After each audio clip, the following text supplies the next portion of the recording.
네, 성도님들, 성경에 등장하는 이 이집트, 그러니까 성경에서 말하는 애굽이죠. 애굽은 참 어떻게 생각해도 굉장한 나라죠. 수천 년이라는 시간 동안 하나의 문명을 찬란하게 이어온 그런 나라입니다. 지금도 가면 남아있는 피라미드들이 있죠. 그 거대한 피라미드를 몇천 년 전에 만들었습니다. 피라미드만이 아니라 신전들, 여러 가지 다양한 문화와 강력한 군사를 가지고 있는 그런 나라였죠.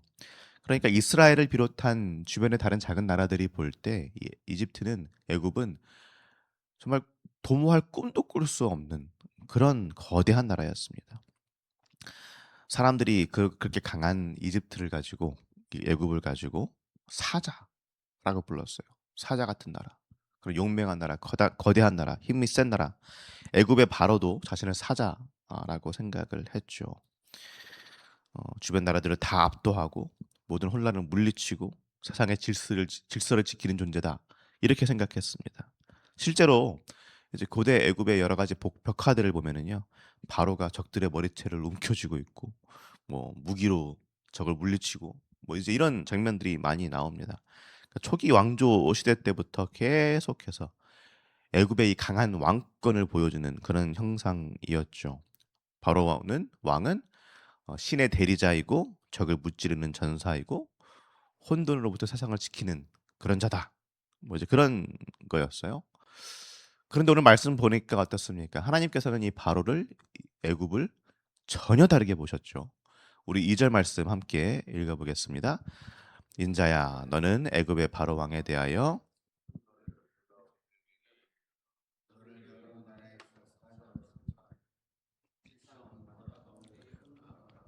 강에서 튀어 일어나 발로 물을 휘저 그 강을 더럽혔도다. 아멘. 바로는 자기 자신을 사자라고 생각을 했는데 하나님 보실 때 그는 뭐예요? 악어입니다. 그것도 물에서 발로 물을 휘젓는다. 무슨 말입니까? 휘저어지는 물은 고대 세계에서 항상 혼돈을 뜻합니다. 어지러워지는 물은 혼돈이에요. 그러니까 지금 바로가 자신이 혼돈을 막는 사람이다라고 생각했는데 하나님 보시기엔 뭐예요? 바로가 혼돈의 주체자라는 겁니다. 바로가 그 혼돈을 일으키는 그런 인간인 거예요. 여기서 큰 악어라는 말은 그냥 동물원에서 보는 그 악어를 뜻하는 말이 아니라 레비아탄이란 말 들어보셨죠? 그러니까 고대 사람들이 생각하던 괴물, 물속에 들어있는 괴물, 엄청나게 큰 괴물, 삶의 터전을 짓밟고 생명의 물을 흐려버리는 그런 괴물을 생각하는 겁니다. 바로 하나님 말씀은 바로가 바로 이런 괴물이다라는 거예요. 왜 본인은 사자라고 생각했는데 하나님은 괴물이라고 부르실까요? 힘이 있다는 것 자체는 뭐 문제가 되지 않을 수 있습니다. 권력을 가지고 있다는 것 그 자체로도 그것이 죄가 되지는 않을 수 있어요. 그런데 그 힘, 그 권력을 가지고 다른 사람들을 짓밟고 그들의 삶을 어지럽히고 그러면서도 이것이 정의다. 이것이 질서다. 이러면 문제가 되는 거예요.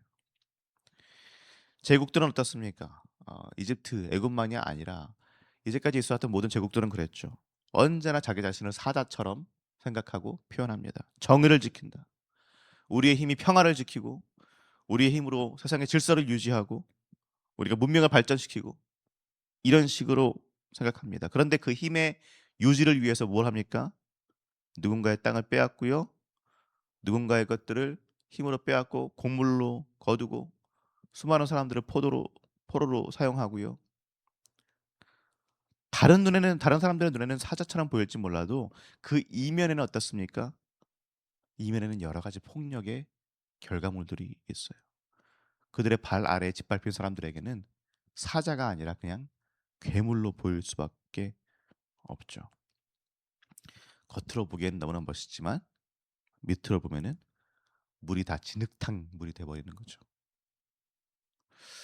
자, 이렇게 된 바로 애굽을 향해서 하나님 뭐라고 말씀하십니까?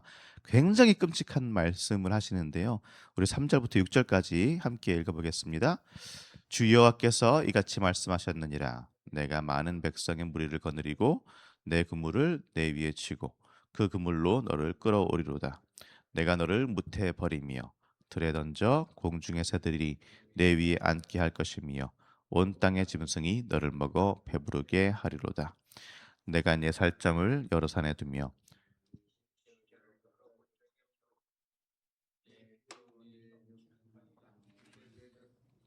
산에 비치게 하며 그 모든 개천을 채우리로다. 아멘.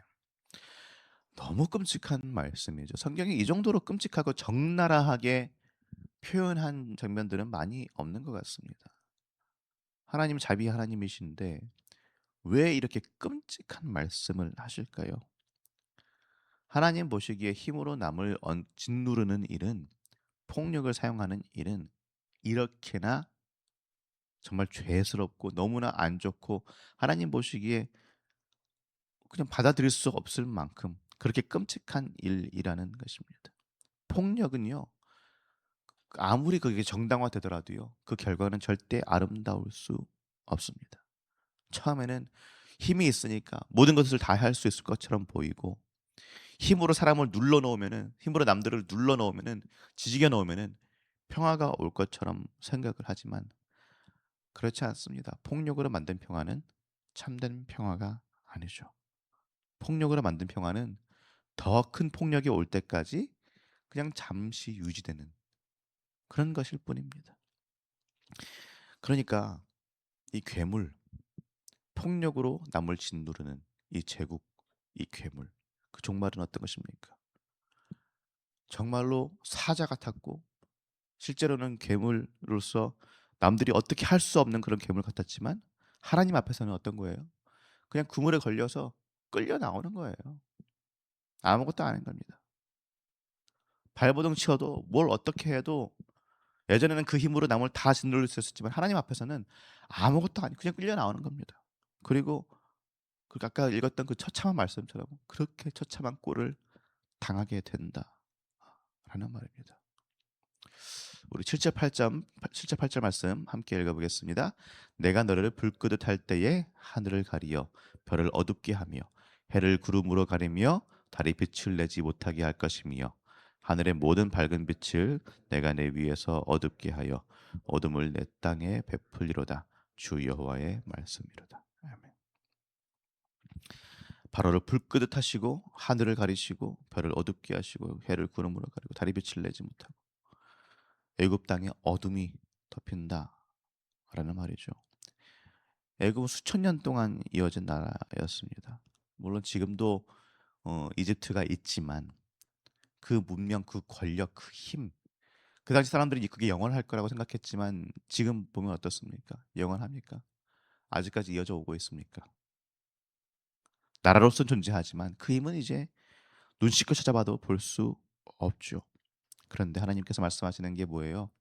이미 우리는 그 결과를 봤지만 그 당시 사람들은 우리는 꺼지지 않는 불이다 그렇게 생각했을 텐데 그런데 하나님은 내가 너를 불 끄듯 하겠다 그렇게 말씀하셔요. 그냥 그렇게 끄면은 꺼지는 겁니다. 그런데 이런 본문을 읽으면서 우리가 조심해야 될 거는요. 괴물의 종말, 괴물이 무너지는 장면을 보면서 우리가 통쾌해하고 그렇지 이게 맞지 이런 식으로 생각할 것은 또 아니라는 거예요. 폭력이 폭력을 낳습니다. 폭력은요, 계속해서 폭력을 낳을 수밖에 없어요. 우리가 읽진 않았지만 9절 이하를 보면은요. 애굽의 몰락을 바라보는 다른 나라들이 다 두려워서 떨어요. 애굽이 무너지는 과정에서 애굽만 무너지는 것이 아니라 다른 수많은 사람들도 칼에 쓰러지고요. 땅이 황폐해지고 사람과 짐승이 사라집니다. 그래서 이 모든 말씀의 끝에 16절을 보면은 이걸 마지막을 이렇게 마무리합니다. 우리 16절 말씀 함께 읽어보겠습니다. 이는 슬피 부를 노래이니 여러 나라 여자들이 이것을 슬피 부르며 애굽과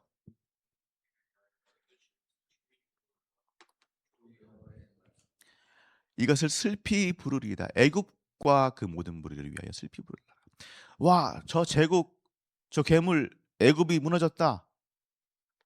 와가 아니라 슬피 불러라. 애가예요, 애가. 애굽을 위해서 슬피 불러라. 왜요?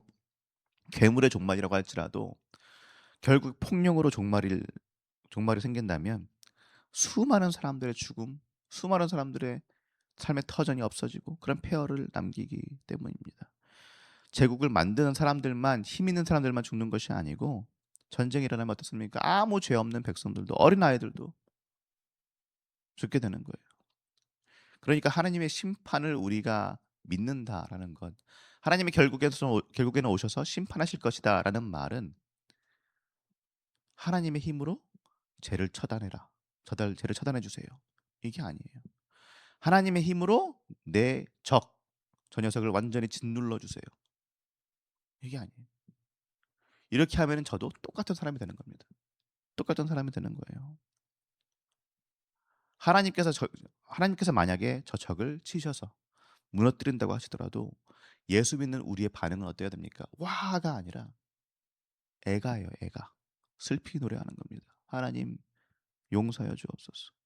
불쌍히 여기시옵소서. 이것이 우리의 반응이 될 수밖에 없습니다. 예수님께서 붙잡히시던 그 밤에 베드로가 어떻게 했습니까? 칼을 뽑아서 예수님을 잡으려는 그 종의 귀를 쳤죠. 그런데 예수님께서 말씀하시는 것은 무엇입니까? 마태복음 26장 51절 말씀 우리 함께 읽어보겠습니다. 예수께서 이르시되 내 칼을 도로 칼집에 꽂으라. 칼을 가지는 자는 다 칼로 망하느니라. 아멘. 베드로가 칼을 뽑은 이유가 나쁜 이유였습니까? 이게 뭔가 악한 마음이 있었습니까? 아니요. 사랑하는 예수님을 지키기 위해서 뽑았어요. 누가 봐도 사실은 합당한 이유입니다. 사랑하는 예수님이잖아요. 잡혀가잖아요. 지켜야죠. 그러니까 칼을 뽑았어요.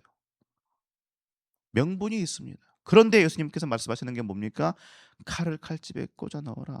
칼을 가지는 자는 다 칼로 망한다. 정당한 것처럼 보인다고 할지라도 폭력은 아니라는 거예요. 예수님은 어떤 분이십니까? 온 세상의 왕이십니다. 칼이 아니라 수천 수만의 천사들 불러가지고 다 싸그리 그냥 없애버리실 수 있어요. 그런데 그렇게 하지 않으시고 대신 아무런 힘없는 사람처럼 십자가를 지십니다. 세상의 폭력으로 맞서시는 것이 아니라 자신의 몸으로, 자신의 생명으로 그냥 받아내신 거예요. 그리고 부활을 통해서 세상의 폭력이라는 것이 힘 있는 것이 아니다. 내가 보여준 이 자기 희생적 사랑만이 참된 힘이다 하는 것을 보여주셨습니다. 사랑하는 성도님들, 세상에는 참 많은 괴물들이 있습니다. 폭력을 사용하고 힘을 사용해서 남을 짓누르는 그런 것들이 얼마나 많이 있습니까? 그렇게 하면서도 겉으로는 이게 정의다. 평화를 위해서 내가 움직이고 있다. 그런 식으로 말하면서 움직이는 것들이 너무나 많이 있습니다. 그러나 그런 권력도 그런 힘들도 하나님 앞에서는 영원하지 않아요. 하나님 앞에서는 아무것도 아닙니다. 결국에는 하나님께서 심판하실 것이고 그 모든 것들에는 종말이 있을 것입니다. 그러니 성도님들 그런 힘들을 보면서 그런 폭력적인 힘들 그런 괴물들을 보면서 부러워하실 것 없고요. 나도 우리도 저런 힘을 가졌으면 그렇게 생각할 필요가 없습니다. 거기에는 끝이 있습니다. 우리에게 만약 작은 힘이라도 주어졌다면은요.